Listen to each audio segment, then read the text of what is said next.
Good day, good day. Welcome, welcome. Thank you so much for tuning in. I'm Jay, and this is Homeschool Yo Kids podcast.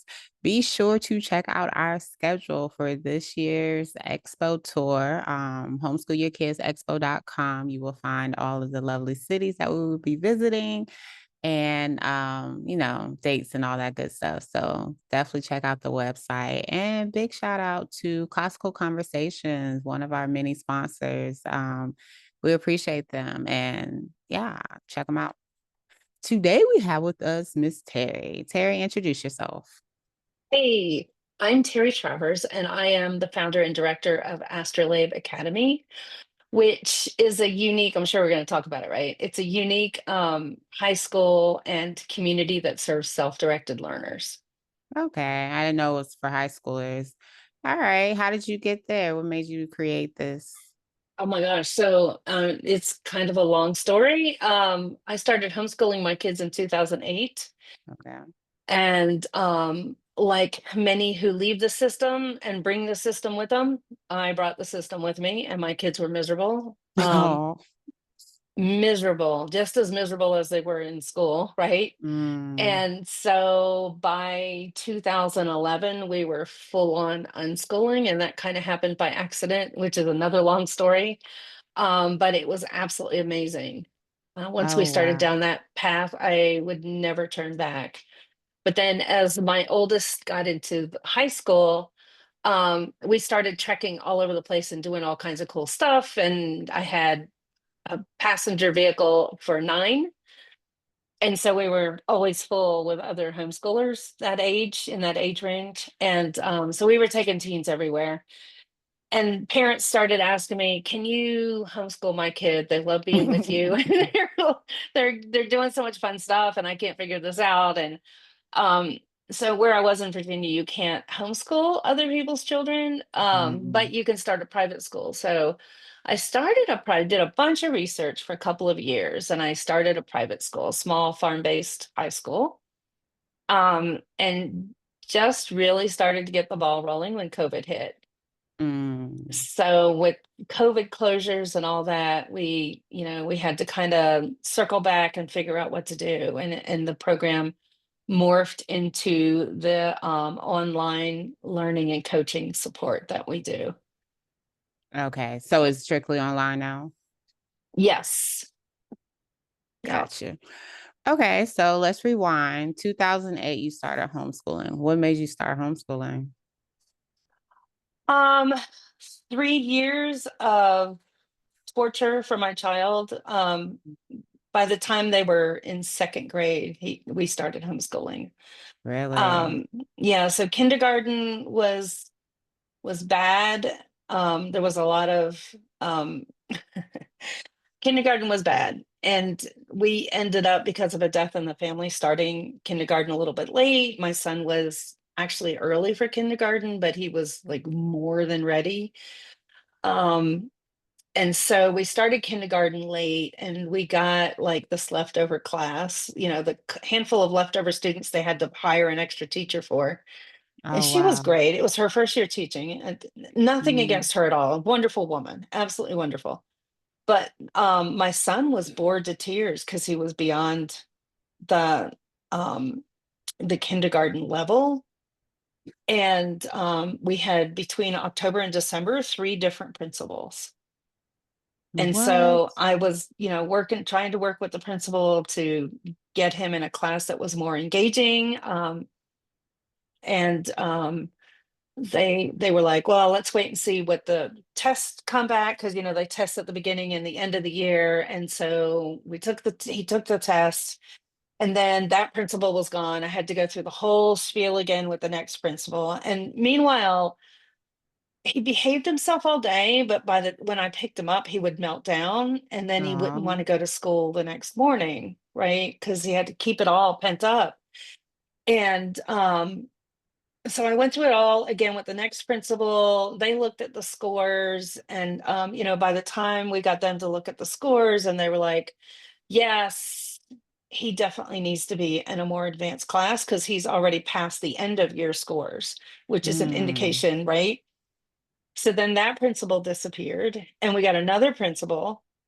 And the last principal, um, I told my spiel, and she just told me that if I was a better parent, my child What? wouldn't be blowing up when I picked him up at school. What? And yep, yep, So that was the like, th- oh yeah, yeah. let us figure So this out. yeah, and granted, that's my first kid, and we all have lots to learn, right? Even with our Mhm. second and our third, because they're all so different. And I could have taken that criticism if it, here's the things that I see that you could do different. But she just literally said, your child is fine in the classroom. I've observed him. He's not acting out, which is an indication that he's not, if he was acting out, it would be an indication that he was not happy in the classroom. So I think the problem's all you. Oh So, wow. so by then we were getting close to Christmas break, and we just never went back. Um, but then I got a job that took me out of the house, and I needed to put him in. So we put him in a private school. And the Mm, private school was much more challenging. So in that way, it was better, but it's still in that system, right? The heavy testing and the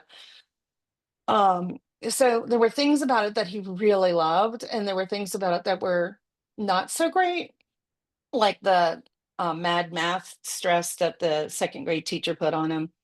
But the straw that broke that camel's back was at the end of second grade. You go in for the parent teacher conferences, mhm. and so we went in for our end of year parent teacher conference. There's little chairs outside that the kids can wait at if they have to be with you. Teacher's like, no, no, bring him in the classroom. It's fine. And I figured it was, because it was all of his report cards were like excellent, excellent, excellent. Yeah. And so I brought him in, and the teacher in front of that child, like, intentionally brought that child into the classroom to tell me she was going to hold him back. What? Yeah. And that's what I said. I said, what? Yeah, I didn't Because expect that to he go had it. there. What? What? And I was like, what do you mean? He's got like full on E's all the way down his report card. There was like a little bit of work needed in the social area, which should have been a Man. clue for me, but I was clueless. Um, so anyway, I was like, why are you considering holding this child back when their report card's been so good all year? Like, I don't understand. And so this is what really got me. She's like, well, he daydreams, and he's always looking out the window instead of paying attention to me. And I'm What? like, but obviously he's listening, right? Because has he had any problems with his test or anything that, end of year? Haven't heard a And peep I was from. that's what I was gonna say. Why wouldn't she wait until the end of the year to bring that to your attention if it was such an issue? Why wouldn't she have met with you earlier on? Granted, we can't go Never, back to not a, 2007, but I'm just saying. right. Not a peep from her all year long. And I was like, okay, but obviously the information's sinking in, because the grades and the performance shows that he's getting it. Yeah, And she was like, yes, but if he doesn't get this under control, he's going to be a failure for the rest of his life. Said that in front of my child. daydreaming. Yeah, yeah, staring out the window, daydreaming. Yep. Daydreaming can lead to failure in Hmm. life. It's crazy. Yeah, so I said, so let me get this straight. You think that if you force this child to sit through your class where he's already bored again for a whole nother year, it's going to help improve him? That's wild. No, she was being spiteful, it sounds like. Yeah, controlling, I don't know, but I wasn't about to go Play through with it. that. Yeah. Yeah. And the fact that she said those things in front of my child was just Yes. totally inappropriate. So I Oh was my done. About gosh. then I was done. Um, there were some things about the school that he missed and some friends that he missed, but and it turned out that he's autistic and ADHD, and Mhm. and like super bright, but not a good fit for a classroom. And then my second one that came along was totally not a good fit for the classroom. Mm, So thus began our homeschooling journey. But yeah. I was like, okay, I made a schedule. Like we were going to start early, and oh, this child, strong-willed, rebelled against all of it. It was just fight after fight after fight. We'd literally sit for hours, and then he'd finally take the Saxon math book and do the work he needed to do in like 15 minutes and be able to go out and play. I'm like, why couldn't we have done this like 3 hours ago? It was such a struggle. And then slowly things just happened, and I let go of that because it was either fight it or let it go. And I Yeah. I talked to other parents that homeschooled, and one parent told me, she's like, look, if all he ever did was read, he'd be ahead of the public school kids. Yes. And that made me feel better because this kid was a bookworm. So read on, Nice. read on. Um, but I was still trying to push the curriculum, it's all about the curriculum, the curriculum, the curriculum, the curriculum. And so I was still trying to like cobble together curriculum, and like still doing the coercive forced learning thing. And then at the time I was working as a independent contractor for NOAA, the Atmospheric and National Oceanographic and Atmospheric Administration, which is a mouthful, right? Um, and they wanted me on a particular project, and I was in Virginia, and their office is in Silver Spring, Maryland, Mm, and it was like a 3-hour commute. And I'm like, guys, I can't come. They like, we need you up here every day. I'm like, I can, I'd love to be on that project, but I'm not coming up every day. And they're like, well, how about 3 days a week? And I'm like, okay, so 3 days a week with that long commute. And it was only supposed to be 6 months. Well, it drug on for a year. But my dad was like, I say drug on, but it was a great project. I really enjoyed it. nice. But so my dad was um, just a couple miles down the road, and he's like, well, I'll homeschool the kids. Right. Nice. So dad was either sleeping in the chair or building Legos with my youngest, or cracking jokes and doing pulling pranks on the oldest with the youngest. And homeschooling wasn't happening. And then you start to think, oh my gosh, they're going to be so behind. And that's just another construct of the public school system that means nothing, right? The requirements need nothing. Reading by a certain age means nothing. It's just it's only important so that they can measure. They have some sort of measure that they're doing something right, and they're not even keeping up with the measures because they mean nothing. Um, so I was starting to panic. Um, I'm doing the work. I've got this, really good contract, and what I noticed after, like, so I thought, okay, well, it's only 6 months. We'll catch up, well, it's okay, right? And then what I noticed without my interference, oh, and the other thing that scared me was building Legos with grandpa and watching YouTube videos all day, and the other one was just reading manga and watching anime. Um, but as it turned out, one was deep diving into culture and had downloaded Duolingo and was learning Japanese. And I mean, we're at 11, and just learning so much about the culture. And the youngest, who was building Kingdom of the Crystal Skull palaces with his grandfather, was learning all about cultures too, but religions and philosophy. And I watched when I wasn't really involved except to give them the resources that they needed for different things, right? They were exploring what they were interested in, and they were learning Mhm. so much in the process. So I started to relax a little bit. I just kind of hanging on to the whole idea of requirements and being behind and curriculum. But there was another part of me that was like, what is going on here? This is amazing. And so it just got more and more amazing. So I just let it go. And then I became the chauffeur and the, whatever it was to get them to the things that they needed to get to. So it was an interesting journey, but we ended up full on unschooling and just never looked back because it's just amazing. When my oldest son was 12, so we had a farm. I mean, we had some horses and we were raising our own pig and a couple of things like that. And we had a couple of goats because they were both in the goat club with 4-H.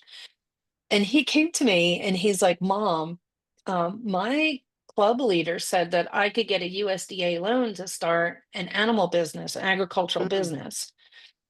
Um, and I said, Great, what do you need from me? And at that point, because I was an entrepreneur the whole time, the oldest had been exposed to PowerPoint and Excel and all that kind of stuff with me in my business because I always kind of brought them along with everything I was doing.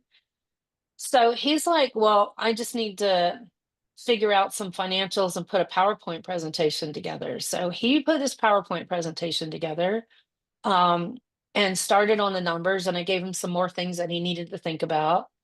Um, so we put the spreadsheet together and we reviewed it and tweaked it. And then I drove him to the USDA office. I did not get out of the car because I didn't want to influence it. And he Mhm. marched in there and 30 minutes later marched out with a $5,000 check to start his goat business. Aw, and this is at what age? 12. That's what I thought you said. Okay. Oh Yeah. man, that is amazing. Isn't that crazy? Yeah, And no, so I this was is telling amazing. another friend of mine about, how unschooling has really just unleashed their creativity and their sense of exploration, and it just empowers them to explore and learn, right? And she's like, Well, of course your kids would go all academic. And I was like, My kids are no different than anybody else's kids, right? You don't have to force them. So here's an interesting thing. My son, when he was 5 or 6, right? We're supposed to teach him to read. Um, I was still in that curriculum, got to teach him to read mindset. And we literally tried everything. He's autistic, he's ADHD, he's dyslexic. I tried every single curriculum out there to help him learn how to read. And he developed such an anger and frustration at me and reading, that I couldn't teach him anything. Like after that, I was done teaching him because he was so frustrated. And I was really patient with him, but because he wasn't getting it, it hurt him, right? Mm. He didn't he didn't feel like he was smart enough or something. So I just let it go. And between Roblox and Minecraft and other things that were happening, and I continued to read books to him, which he loved. Um, by the time he was 11, he had taught himself to read, like kids to teach themselves to talk, right? He taught himself to read. And when I was like, this is interesting. So when I dug into it, it's totally normal. If you let the kids go, girls start reading around 8 or 9 on their own, and boys start reading around 11 on their own. Oh And wow. he's a total bookworm now. He does a lot by audio because he's dyslexic and it hurts, but he can read. He can read science, he can read contracts. He's good. Nice. Um, How's the Go business? Is he still doing that? so that was the youngest. The oldest Oh, one okay. did the goat business until we sold our farm in early 2021. Okay. Oh, after the shutdown and everything. Yeah, but he deep dove on that to the point where people were calling him as a teenager, my goat's doing this, my goat's acting funny. What do you think it is? And he would run through the whatever the scenarios were and help them fix their goat. Oh Um, wow. yeah, and he could have written a book, and he was thinking about it. But so the interesting thing about that is, with all this talk about going into space and putting in domes on the moon and trying to raise agriculture, when he was a teen, he was really, really fascinated with the idea of becoming an agricultural expert because one of the first animals they'll put in those situations are the small ruminants like goats, right? Um, so he was like used to daydream about that, and now he's getting ready to go to college to start that. Um, and unschoolers can go to college. It's not a Yes. problem, right? Everybody's like, Yeah. well, how are they going to get in college? They get in college, trust me. Indeed. I Yeah. interviewed a med school student. She was unschooled and she said literally her sister, her two older sisters were like mainly responsible for teaching her. But she made it all the way to med school. She said she had no like sense of real math or structure in general once she Hmm. made it to college. But she made it through undergrad and kept going forward. I Yeah. I think there's just so much learned like besides academics. And I feel like you really touched on a lot of it because it's really a programming that we have like as far as okay, you have to do this in order for you to actually be learning. Because even when you was Hmm. like when you said your dad was just playing the Legos Legos, and yeah. yeah, playing the pranks and all this stuff. And I'm thinking like, oh, dad, they're still learning. I'm thinking Legos, engineering, things like that. And you was like, oh, they wasn't doing much, like, but My youngest son, we were talking yesterday, he's 19 now, about what he was really interested in, and it's always been engineering. mm, Yeah. nice. Yeah. See, yeah, and we now talk about the art of play, like how important it is to allow kids to play and what they develop through play. And you learn that it's so much that takes place during that time. Whereas it doesn't have to be on a worksheet or it doesn't have to come through a textbook Well, or it's interesting. I mean, because humankind has been around for, a little while now on this planet, and it was only and everything they ever learned was through play, yes. was through emulating the adults, playing the scenarios, right? And exploring. And it wasn't until just recently, like in the scheme of things, when you've got this timeline that's humankind, the the curriculum, like all this academic crap and requirements is like a little blip on that timeline, like a pinhead, if even that big. And yet it's become so entrenched. It's so hardcore program from the time we're like 5, and only certified teachers can teach. Well, I started to get a teaching degree and it was horrific and I dropped it because it's not. Here I am in I went back to college to get a degree in teaching because I thought it would help me with credibility and understanding and just really, and all it did was frustrate the snot out of me because on one hand I'm seeing the value of unschooling and Mm, empowering your children to play and to learn. And on the other hand, I'm sitting in these classes being taught all this coercive management stuff. Every single class after class after class, it was just all about how to manage the kids, right? yeah, Because I they're mean, in because we're putting them in an artificial environment that they're not designed to be in. And we're trying to teach them things in a way that we're not designed to learn. And it's indeed, not working. So how do we manage that? And yes. the the mental split between the two was like it was I called my admissions counselor. I'm like, I need to change my degree. This is Yeah, well, I say I feel like okay, getting a degree, I guess, like it's a thing that people want to check off. Mainly, I feel like getting degrees show responsibility, show discipline type deal. Like, oh, okay, it shows that you're you able know what to, they show? They show that you can play the game. That's all it shows. It and I doesn't am a show game that you're player. learning. It just No, shows that you can check the box and play the game. indeed, just Which as well in the as going corporate through. world, yeah, I in was the going to corporate say, world, that's okay, what go they ahead. want, right? Yes, indeed. Like that's the same with going through just traditional public school. Like from those 13 years, you really take a look back and say, okay, well, what did I grasp from all that 13 years of education? Nothing. And it's yes, it's the bare minimum, really. I mean, I'm really good at multiplication as far as like my timetables go. And of Bare course, minimum. because I love to read, I'm a fantastic reader, but that was prior to, like, that didn't come because of public school. So then you go and then you go to college, and like you said, it doesn't show a measurement of what you've actually taken in. It does. I feel like college maybe develops more of the critical thinking skills because So again, if you didn't have the critical thinking skills beat out of you in public that's school what I was K going through to say. 12, But you wouldn't need to develop them, right? yes, When they say when they answer for why we need to teach algebra is so you can develop critical thinking skills. Well, you could be developing critical thinking skills from the time you were walking, right? But school literally tells you to sit down, shut up, do what I say, read what I say, yes, they tell the answer these teachers. questions. There's no critical thinking allowed. There's no creativity allowed. Yeah, no, they tell teachers to model. I stopped modeling when I started teaching 10th grade because I taught English in public school.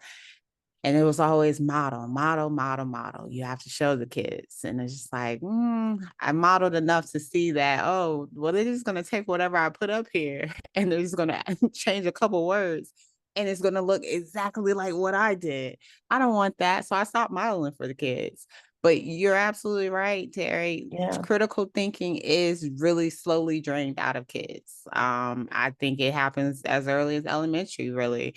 I think by the time they get to high school, it's just a popular opinion. That's the socialization Mm-hmm, aspect of it. mm-hmm. Like you get to everyone's thinking on the same plane, basically. Like everyone's regurgitating the same information, the same standards, the same, just everything, the average. Like everyone's become the Well, average. and then they're forced into college. I mean, most kids are coerced into college, right? You Of got to go to course. college. They don't know what they want to do. They're just No. checking more boxes. The only Yes. time college has value is if you go into it with a passion, like you're burning, you're on fire for something, and you want to work with those researchers and those professors who are like really good in their field and they're really excited about it, right?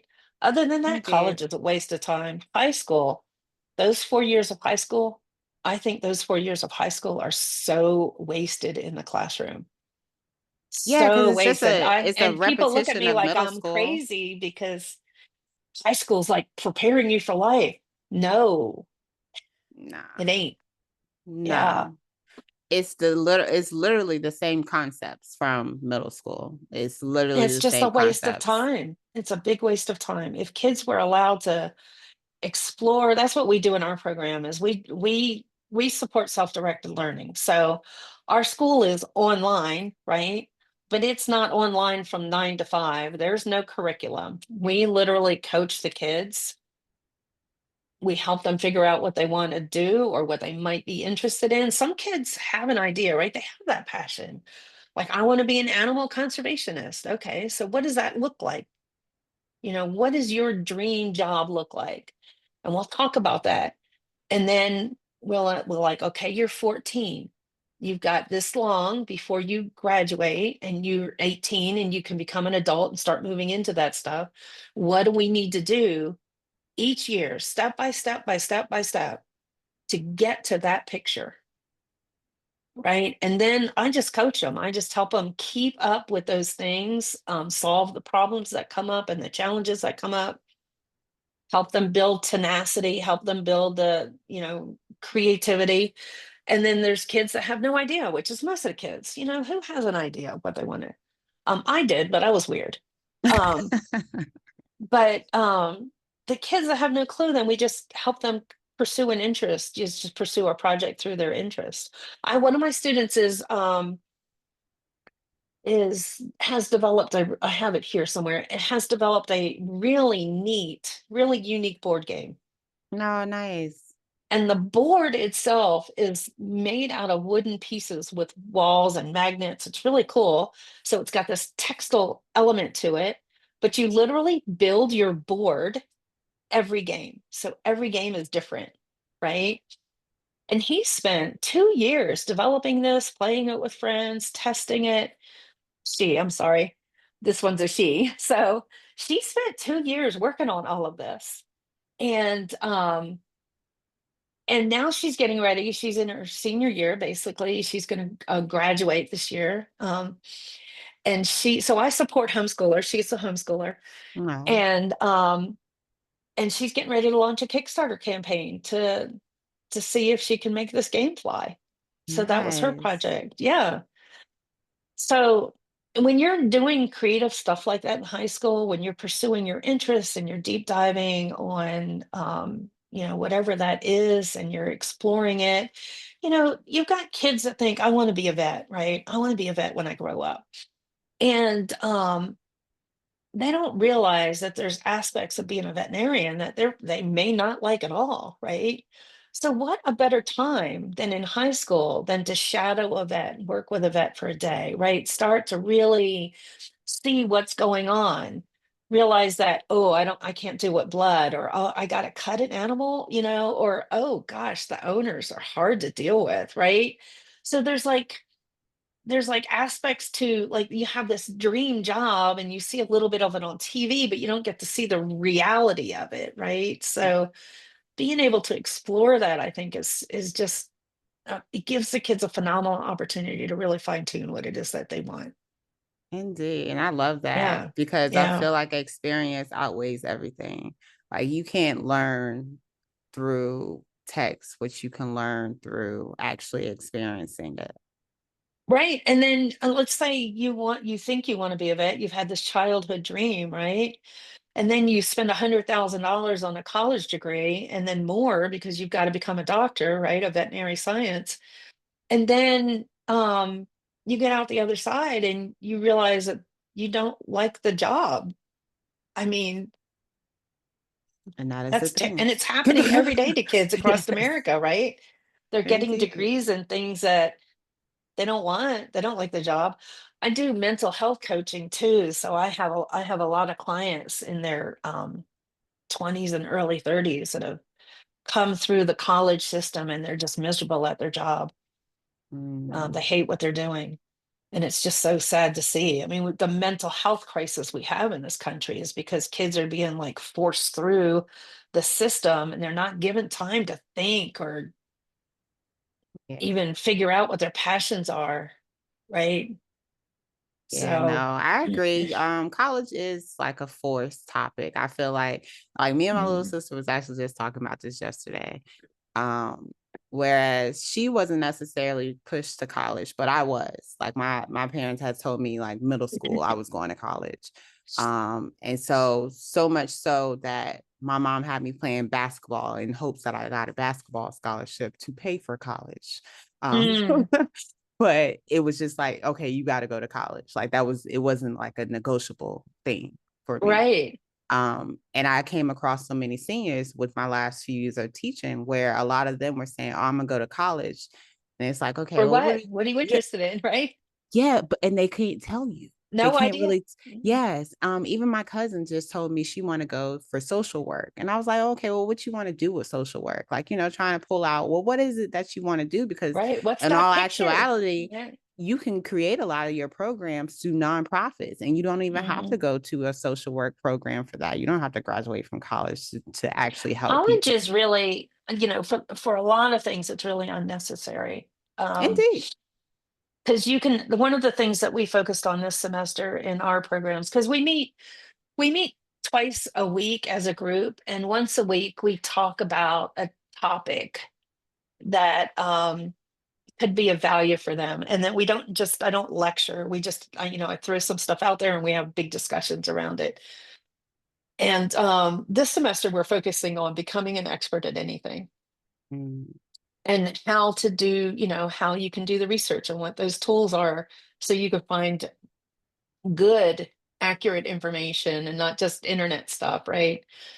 Um, and we've had some really good sessions about that, about becoming an expert on anything. And you really don't need college.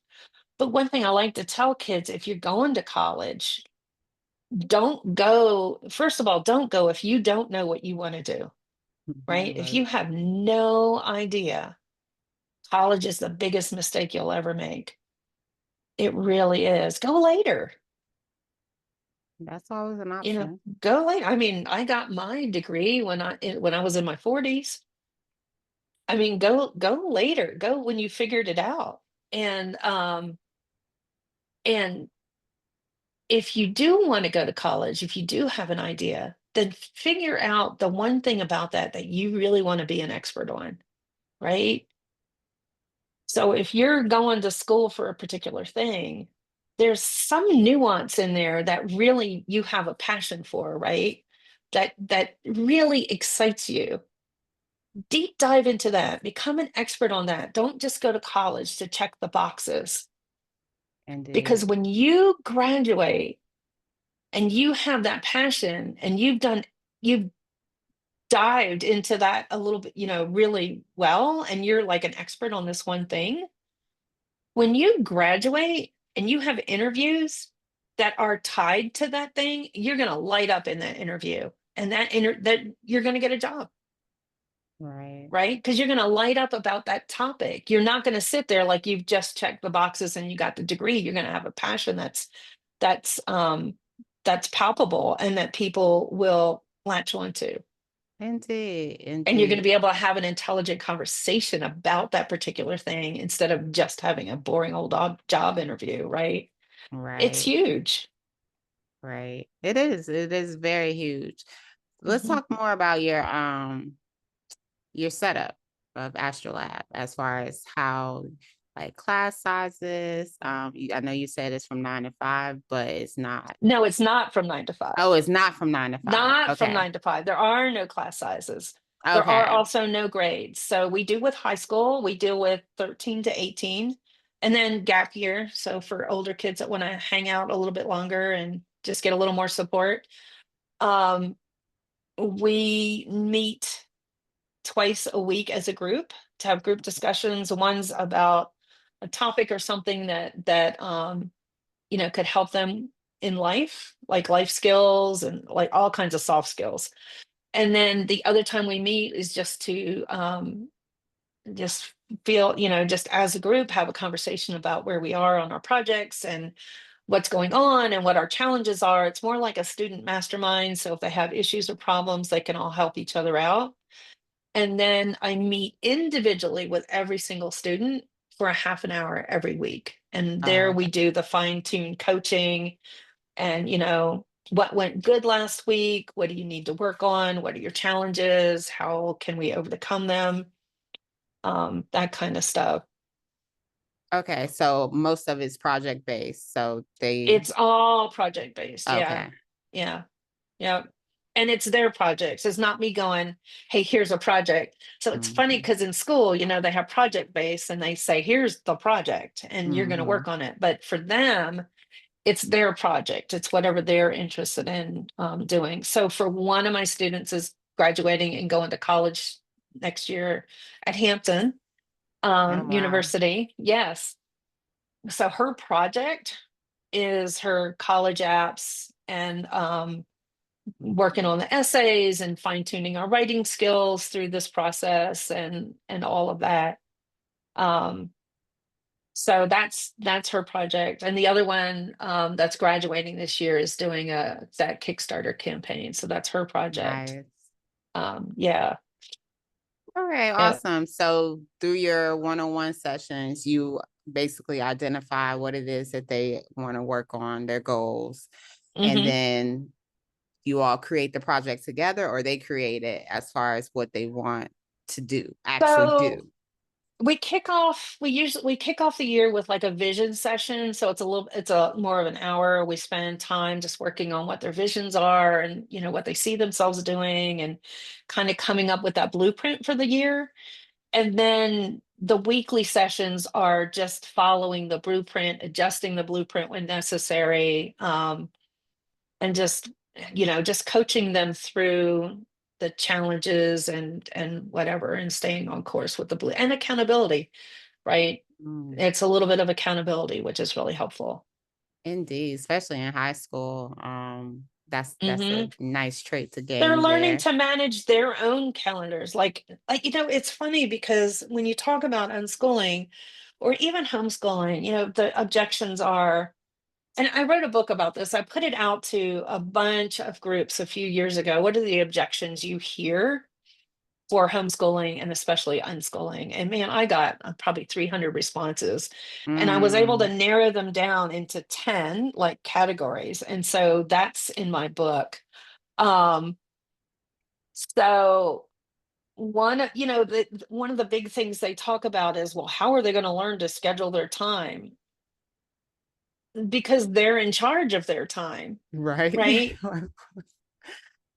Because how are they learning to schedule their time when you're telling them to get up at a certain hour and forcing them out of bed because they don't want to go, and dragging them to school or getting them on the school bus, and then their schedule is very rigid all day long? They're not in charge of that. They're not And I learning was gonna say, anything.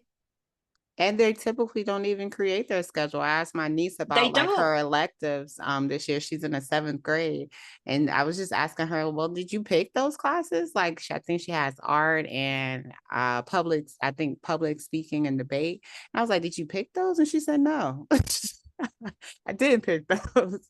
She said they just gave Right. them to me. And I'm just Right. like, But as far as like having to be somewhere to certain, well, how are they going to get to work on time? Because they it can learn happen. Yes. to actually create their own schedules and manage their own time. These guys are doing it. They're showing up to places and doing things. And that, to me, that's the funniest argument ever. Um, Yeah. so yeah, yeah, they're learning all kinds of stuff on their own. Okay, and so you just mentioned the book though, where these 10 categories are. Yeah, so I have a book, and I should have had it handy, huh? Yeah. What is I it could hold it called? up. It's called Brilliant But Struggling. It's on Oh, Amazon. nice. And Okay. I talk about the 10 big myths or objections to homeschooling and unschooling. It provides parents with information about those what ifs. Well, how are they going to blah, blah, blah. So I go through the 10 biggest ones from the research I did. And then I talk about what the alternatives are, the different like microschooling, like all the many alternatives and into homeschooling. And then I really do a little push for unschooling because that's Mm, my big, self-directed learning. I just feel like is definitely the way to go. I mean, indeed, indeed. And I was just going to say, can you speak more on unschooling for those who are not familiar with that in general? What yeah. does So unschooling look like? unschooling. So, and I'm glad you brought that up because unschooling. Um, people are like, well, I was, there's stories out there that people were unschooled and they regretted it and blah blah blah, but when you really get into it, they were really educationally neglected. So there's Mm, huge difference between just turning your kid loose and ignoring them and not really being involved with their life and what's going on, right, and just kind of letting them do. Some kids will thrive in that environment and learn on their own, but unschooling is an actual, like, there's a philosophy to unschooling, and it's not about just ignoring your child and letting them grow up isolated and figuring stuff out. It's about supporting them in what they want to learn. So when my oldest was interested in really digging into Japanese culture, going to events and things that showed the Japanese culture, taking trips and really and provide, helping them find the resources at the library or wherever that was. When he was building his goat business, we got heavily involved. This is one of the things I always took a bunch of kids to. We got very heavily involved with the Virginia State University, very heavily mm, involved because they have a farmer outreach program and they have a small ruminant program on their farms, and they're always doing trainings. And so this 13 and 14-year-old was in their adult programs learning how to birth sheep and goats and learning, oh, all kinds wow. of stuff, right? So I didn't drag him down there because I wanted him to learn. Right. I was like, hey, look what I found. And he's like, let's go. Right. And it was a 2-hour journey. Mm, Um, There was a vet program that the 4-H was doing with Virginia Tech down in Blacksburg. And that was like 3 hours each way. And it was a really cool, once a week for 6 weeks. We were down in Blacksburg, and it was a 3 hour trip. And I figured, well, hey, I'll put it out to my community and see who else wants to get involved in this. And so we took a carload down to that every week. I didn't go because I thought, oh, my kid's interested in veterinary science, I'm going to make them go to this. No, this became available. My son was like, this looks really good. Um, so when they have an interest, helping them find those resources, like if I stumbled across something, I would show it to him. If he stumbled across something, he would be like, Mom, I really want to do this. So it's a collaborative, unschooling is a collaborative thing between the parent and the child. Mm, That's what I it like is, that. right?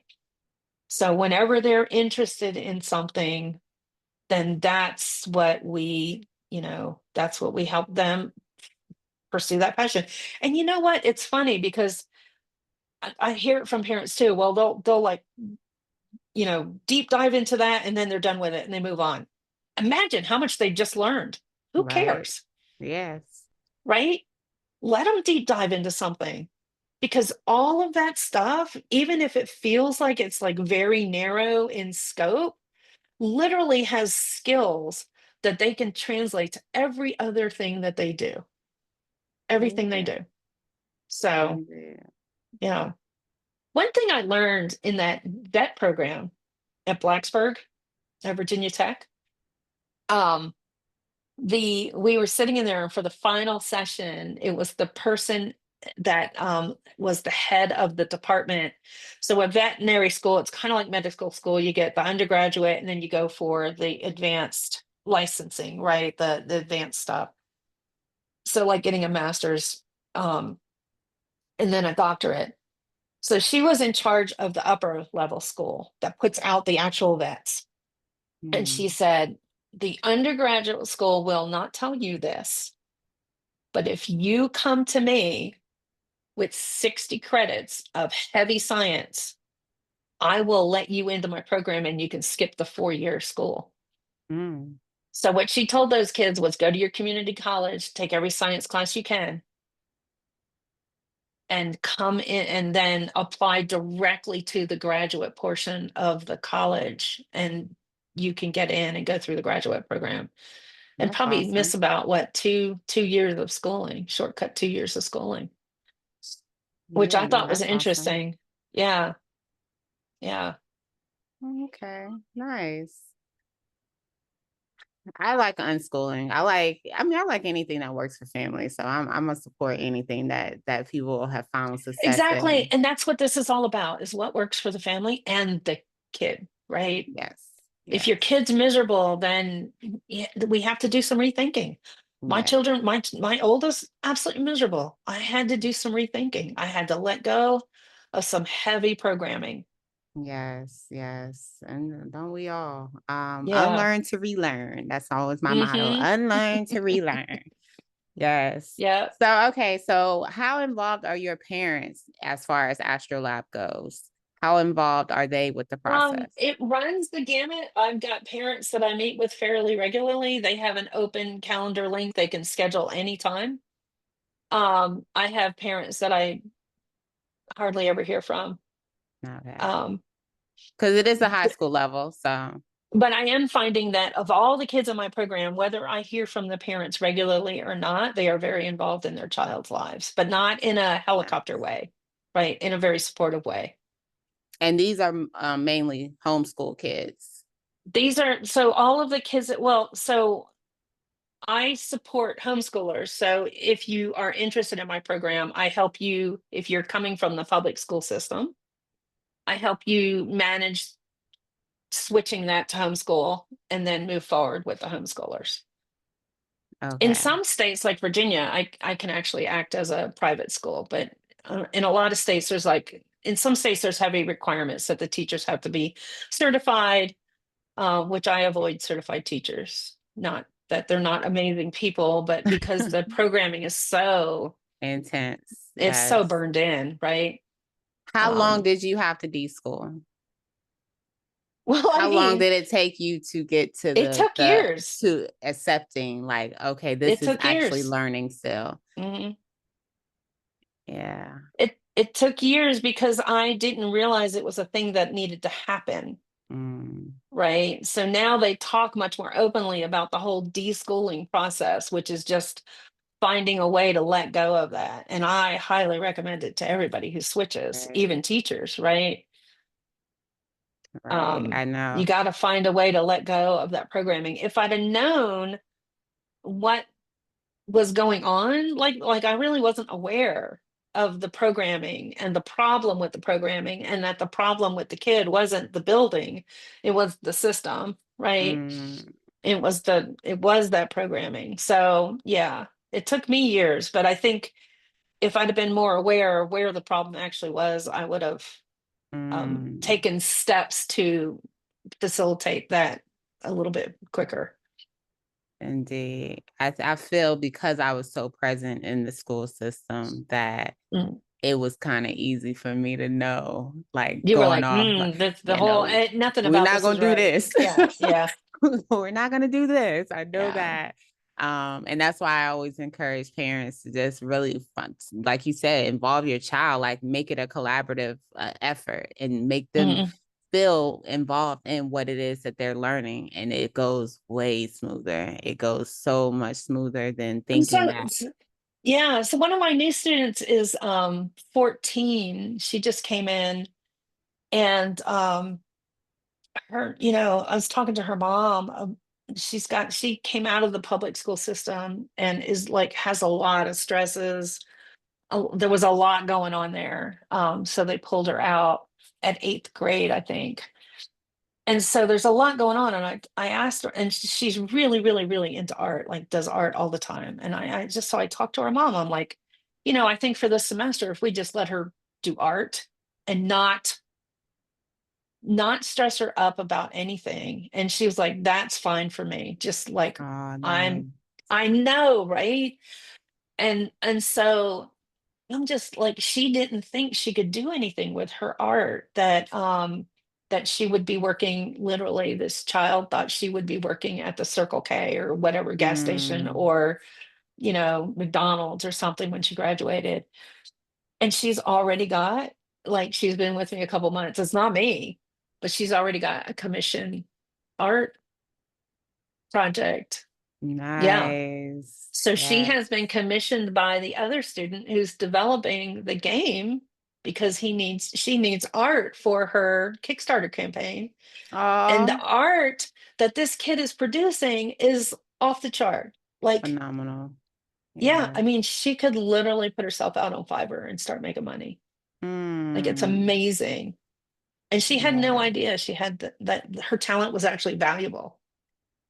Because you don't really talk about it. You don't really Yeah, learn well, you know about what it we when, say? You're not going to make money doing art. You need to go yeah. to. But I would think that people like in 2025 aren't telling kids that anymore. Like, you know how They still parents used, are. but you know how No. parents used to say, "Oh, you can't make any money playing video games." Mm-mm. Mm, Right? millionaires making that's all they do is play video games all day long, mom. You lied to me. Yes, no, that's why I would say I will hope in 2025 no one's telling anyone that there's an avenue that they But they can't. are. I But they know. are, right? I know that. I know. The school system's really heavy into that. You need to find a real job. And parents, I don't know that her parents have, but parents tend to echo what that Indeed. stupid community says. So, Indeed. um, Indeed. yeah. All right. So, three things before I let you go. Three things that you would tell parents, like if they don't take anything else away from this conversation, what's three things you want them to walk away with? Find a way to let go of the system, Mm, whatever that looks like. Whether it's just playing with your kid for 4 months and going to museums and having fun. Um,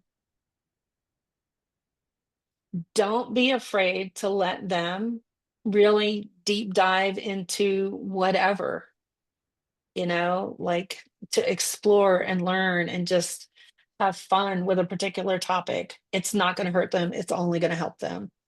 Um, And don't worry about, this kind of goes back to the system, but we get so worried about them being behind. Oh, they're going to be Mm, behind. I hear that over and over and over again.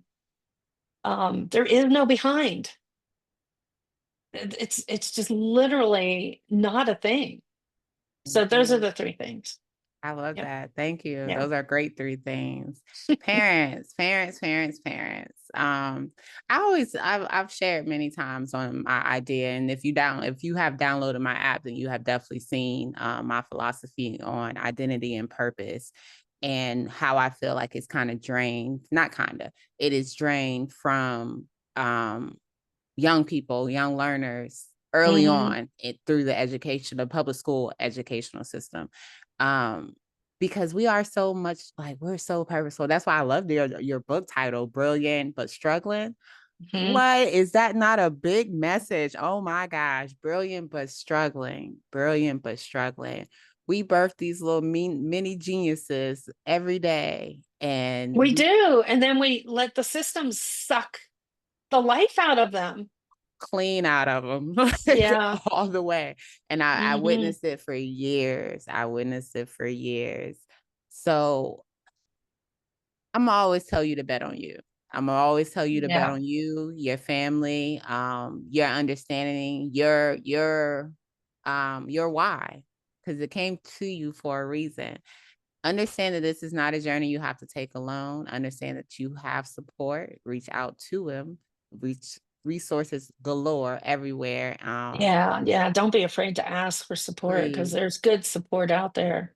And if indeed, someone's indeed. being critical of you, like when you ask for support, then that's not your person, right? Yes, no, no. Right. Ask Yeah. somebody else. Ask Right. somebody else. Yes. Exactly. But always and forever remember, homeschool your kids.